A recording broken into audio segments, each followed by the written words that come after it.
తాకట్లో ఉన్న మీ బంగారాన్ని విడిపించి ఆ రోజు ఆన్లైన్ రేటుకి కొంటాం. Sharma gold company.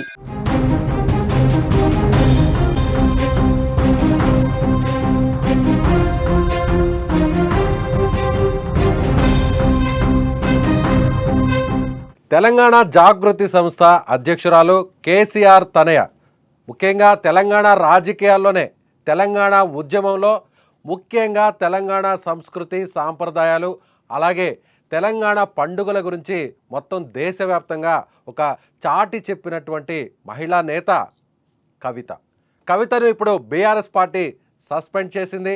సో కవిత నెక్స్ట్ స్టెప్పులు ఎలా ఉండబోతున్నాయి?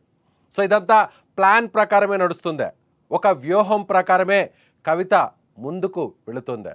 నెక్స్ట్ కవిత స్టెప్పులు ఎలా ఉండబోతున్నాయి? ముఖ్యంగా బీఆర్ఎస్ పార్టీ నుంచి బయటకు వచ్చేందుకే ఇప్పటి వరకు కూడా కవిత వేసినటువంటి అడుగులు అందుకు అనుగుణంగా మారాయి. ఎస్, రాజకీయ విశ్లేషకులందరూ కూడా ఇదే చెప్తున్నారు.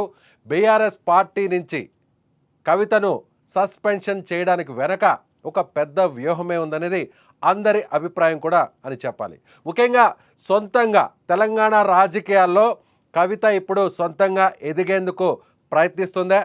ఒక కొత్త రాజకీయ పార్టీకి కూడా శ్రీకారం చుట్టడానికి ఇప్పటికే ప్లాన్ అంతా కూడా రెడీ అయిపోయింది. ముఖ్యంగా బీఆర్ఎస్ పార్టీ నుంచి బయటకు వచ్చేందుకు ఇటీవల కవిత చేసినటువంటి వ్యాఖ్యలు, కవిత చేసినటువంటి అనేక కార్యక్రమాలు, కవిత వేసినటువంటి ప్రతి అడుగు కూడా అందుకు కారణంగా మనం ప్రత్యేకంగా చెప్పవచ్చు.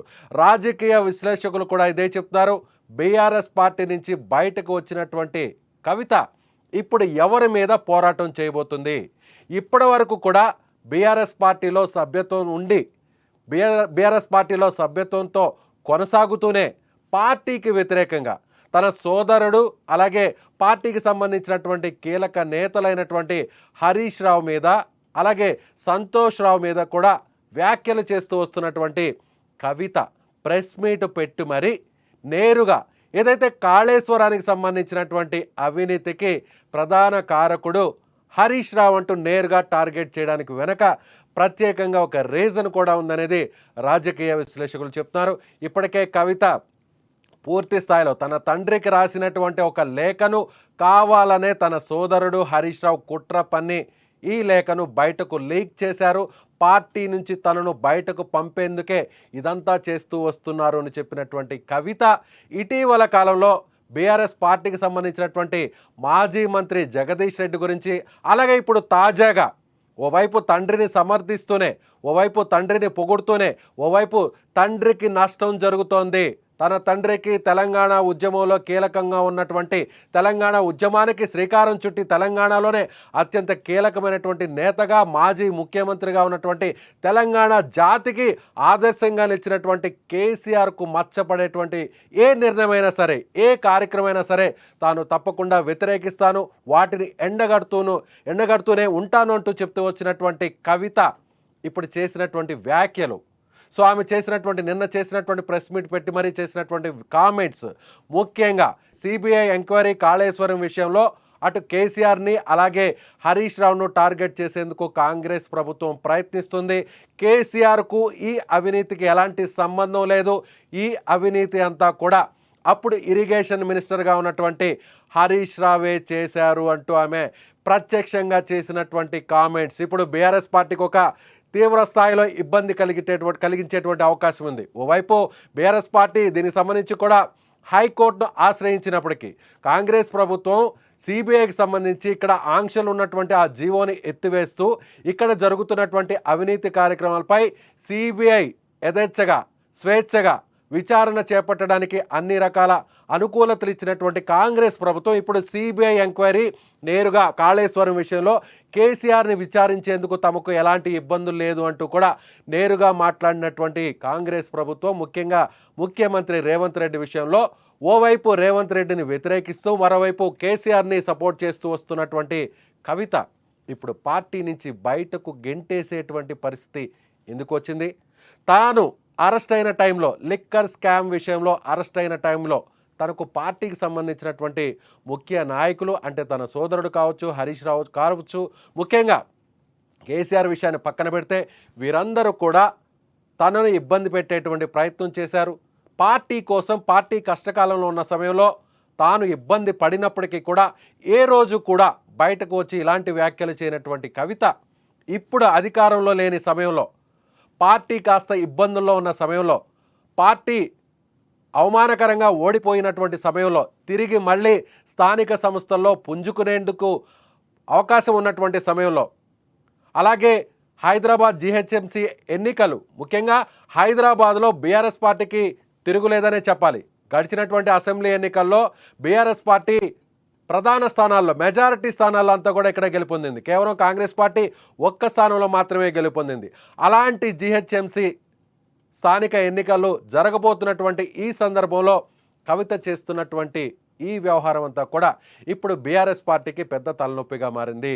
సో ఇదంతా కూడా కవిత బీఆర్ఎస్ పార్టీలో ఉంటే తనకిక ఎదుగుదల ఉండదు, తన సోదరుడు హరీష్ రావు ఉన్నంతకాలం బీఆర్ఎస్ పార్టీలో తనకు అలాంటి ప్రయారిటీ ఉండదు, వీళ్ల తర్వాతే తాను, అలాగే తనను ఇబ్బంది పెట్టడానికి కూడా ప్రయత్నించారు, తాను తన తండ్రికి రాసినటువంటి లేఖను లీక్ చేసి ఇబ్బంది పెట్టి నన్ను అవమానపరిచినటువంటి వీరు ఇక పార్టీలో తనకు భవిష్యత్తు లేకుండా చేసేటువంటి ప్రయత్నం చేస్తున్నారు అనేటువంటి విషయాన్ని చాలా స్పష్టంగా గమనించే ఇప్పుడు కవిత సొంతంగా రాజకీయంగా ఎదగడానికి ప్రయత్నిస్తోంది.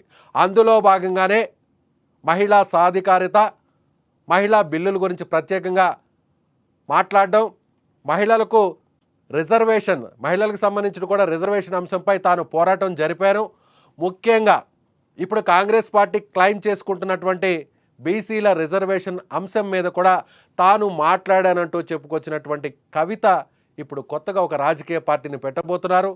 అందుకు సంబంధించి కూడా ఒక పేరును కూడా రిజిస్టర్ చేస్తున్నట్లుగా సమాచారం అందుతుంది. టీఆర్ఎస్ పార్టీకి ఒక సెంటిమెంట్గా చెప్పుకునేటువంటి పేరు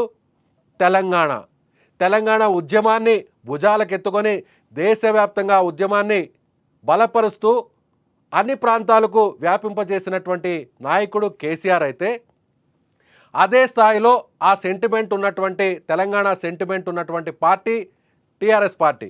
ఆ టీఆర్ఎస్ పార్టీని కాస్త బీఆర్ఎస్ పార్టీగా మార్చినటువంటి తరుణంలో ఇప్పుడు తెలంగాణ సెంటిమెంట్కు బీఆర్ఎస్ పార్టీ దూరం అయింది అనేటువంటి విషయాన్ని రాజకీయ విశ్లేషకులు ప్రత్యేకంగా చెప్పకనే చెబుతున్నారు. ఇప్పుడు మళ్ళీ అదే సెంటిమెంట్ను తన వైపు తిప్పుకునేటువంటి ప్రయత్నం చేస్తుంది కవిత. అందులో భాగంగానే బీసీల అంశాన్ని, మహిళల అంశాన్ని తెర మీదకు తీసుకొస్తున్నారు ఇటీవల కాలంలో కవిత. అందులో భాగంగానే తెలంగాణ బహుజన రాష్ట్ర సమితి అనేటువంటి పేరుతో కొత్త పార్టీని ఆమె పెట్టబోతున్నారు. సో ఇప్పటికే ఆమెకు సంబంధించినటువంటి అనుచరులందరూ కూడా ఈ విషయాన్ని పరోక్షంగా మీడియాకు చెబుతున్నారు. ఎప్పుడైతే సస్పెన్షన్ వేటు వేశారో, ఎప్పుడైతే పార్టీకి సంబంధించినటువంటి క్రమశిక్షణ వ్యవహారాల కమిటీకి ప్రధాన కార్యదర్శిగా ఉన్నటువంటి సోమ భరత్ కుమార్ ఈమెను సస్పెండ్ చేస్తూ ఒక లేఖను విడుదల చేశారు. ఇదే సోమ భరత్ కుమార్ కవిత తరపున లిక్కర్ స్కామ్ విషయంలో ఆయన అడ్వకేట్గా కేసును కూడా కవితకు సపోర్టుగా, కవితకు మద్దతుగా వాదించారు. అలాంటి సోమ భరత్ కుమార్ ఇప్పుడు కవితను సస్పెండ్ చేస్తూ ఆయన లేఖను కూడా విడుదల చేశారు. అంటే కవిత విషయంలో బీఆర్ఎస్ పార్టీ అధిష్టానం ఎంత సీరియస్గా ఉంది అనేటువంటి విషయాన్ని ఇక్కడ చాలా స్పష్టంగా చెప్తున్నారు. ఎవరైతే కవిత తరపున కోర్టులో వాదించారో, ఎవరైతే కవితకు సపోర్టుగా లిక్కర్ స్కామ్ విషయంలో బెయిల్ తీసుకురావడానికి ప్రయత్నం చేశారో, ఆ వ్యక్తే, ఆ నాయకుడే ఇప్పుడు కవితను సస్పెండ్ చేస్తూ ఒక లేఖను కూడా రిలీజ్ చేయించారంటే చాలా సీరియస్గా ఉంది. కవిత కూడా ఇక ఏమాత్రం కూడా వెనక్కి తగ్గకుండా మరి కాసేపట్లో ప్రెస్ మీట్ని నిర్వహించబోతున్నారు, మీడియా ముందుకు రాబోతున్నారు.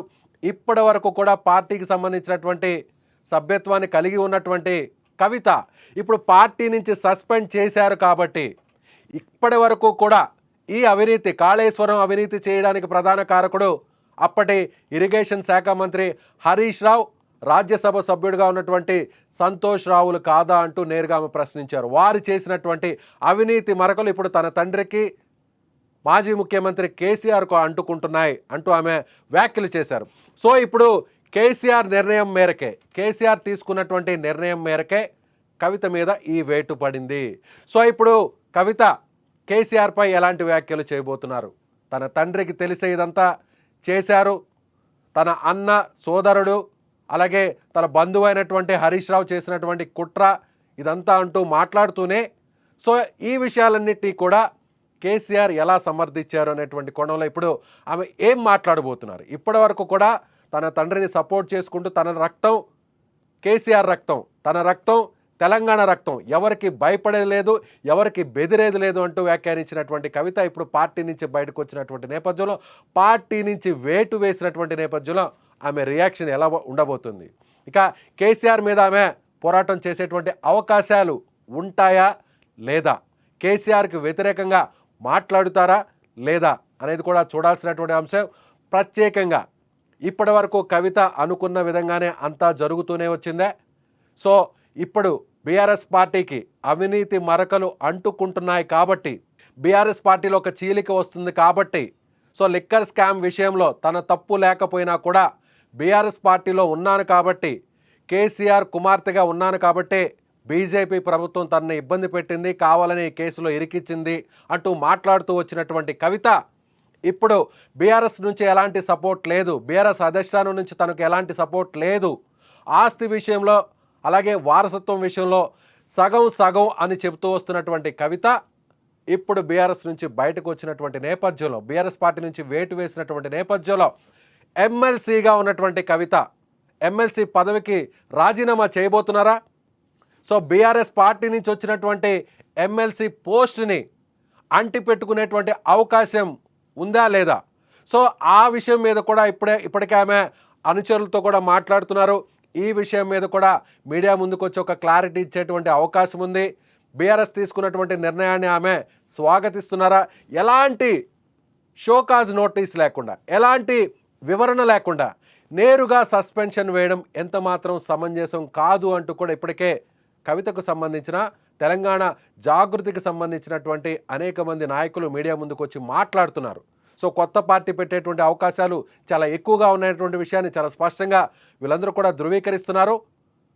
బీఆర్ఎస్కు వ్యతిరేకంగా టీఆర్ఎస్ పార్టీ పేరు వచ్చే విధంగా తెలంగాణ రాష్ట్ర బహుజన సమితి అనేటువంటి పేరును ఇప్పటికే కవిత రిజిస్టర్ చేయించుకున్నట్లుగా తెలుస్తోంది.